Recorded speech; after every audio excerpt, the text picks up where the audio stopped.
Call Shane Arden.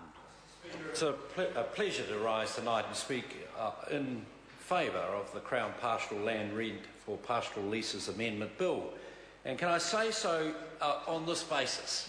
Having listened to the last speaker, you'd have to really question, Mr. Speaker, how the late Howard Patterson got it so wrong, and how the good folk of Otago actually made a mistake only once and soon corrected it, and now are well represented by the Member of Parliament for Otago now, Jackie Dean, who does know this issue well and does represent these people very well.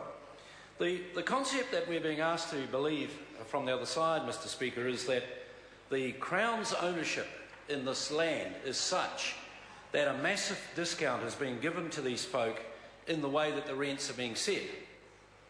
And the real irony of that is it was the last government that actually said the Crown's ownership in this land is worth nothing. Absolutely nothing. In fact, be less than nothing, if it's possible for that to be. Because they went and they bought two stations, Birchwood and St James, and they paid a price that your colleague, Mr. Speaker, the good farmer from Southland tells me was 5 or 6 times. I think I said it was 5 or 6 times, and he said it was more than that. 5 or 6 times more than the value per stock unit of any equivalent merino run anywhere else in New Zealand. So what does that mean? If they're paying, if the Crown owns the land and the Crown goes and buys the lease and it pays 5 or 6 times more than what anyone else would pay for a merino station anywhere in New Zealand, what value does the Crown place on the freehold part of it? What value did the Clark government place on that? 0.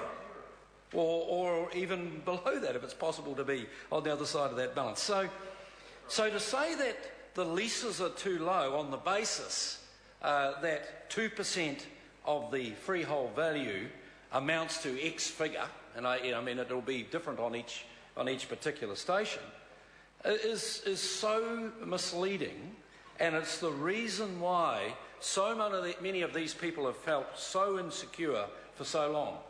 Let's just have a look at what exists here. We've got 212 leases, 112 rents in dispute at the Land Value Tribunal. So that seems to be a system that's not working too well. Something needs to be done to fix that. $2 million project rents under the new system. So there's an income for the state straight away. If you did away with that in the way that some of these have suggested by charging an amenity value, that is making the price of the lease such that you can't make a profit from farming merinos, because merinos that have a lovely view of Lake Wakatipu or Wanaka or somewhere obviously are going to earn a lot more money from their wool than those that are hidden in the back of my good colleague here, Colin King's Kaikoura or somewhere. And as an aside, I actually was flicking through the channels on television on Saturday night, and Country Calendar was on, and I haven't seen it for I don't know how long. Happened to stumble upon it, and it was a high country lease, 5 hours from Atasia Road. 5 hours. You had to travel in a vehicle for 5 hours before you got to Atasia Road. When you got there, you had the tea rooms, and another couple of hours to get to. It was on Country Calendar, and I thought, here's a rich farming family driving around in their 15-year-old Toyota Hilux that had done 1 million kilometres. They were wealthy, living way in the back country there, farming, and a daughter that had recently been overseas for many years had decided to come back because she was born and bred there and loved the lifestyle and brought her family back, her husband back. I just looked at that and I thought, how could a government look upon that family as being vandals to the environment, ripping off the system, not paying a fair rent, should be taken off the land so that the Crown can take it back? I bet you the Department of Conservation couldn't find that station, let alone anyone from the Department of Conservation driving 5 hours from the end of Atasia Road to get to it. Whatever is needed to make that family successful and sustainable on that land is what the state has to do in response to that. There is something like I understand, $3 million worth of merino wool just out of the Otago region alone. I'm not sure whether that figure's correct, and the member may be able to correct me, but effectively, if you take that income out of there, it goes completely out of that community. It just takes that money out of that community.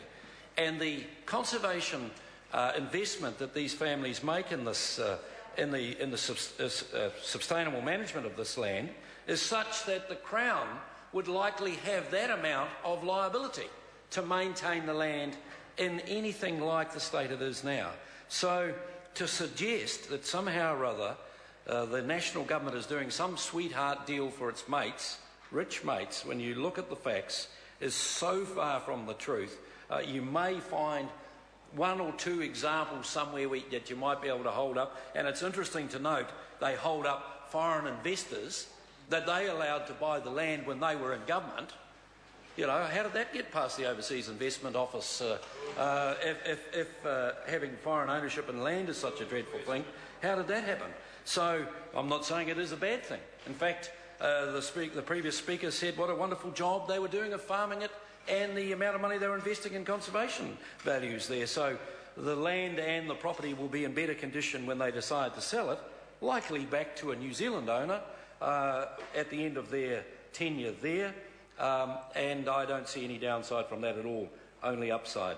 So, Mr. Speaker, it is with pleasure that I stand tonight in support of the Crown Pastoral Land Rent for Pastoral Leases Amendment Bill. Thank you. The Honourable Damien O'Connor. Thank you, Mr. Speaker, and I would like to acknowledge the previous speaker as the chairman of the Select Committee, and I think he did a good job with a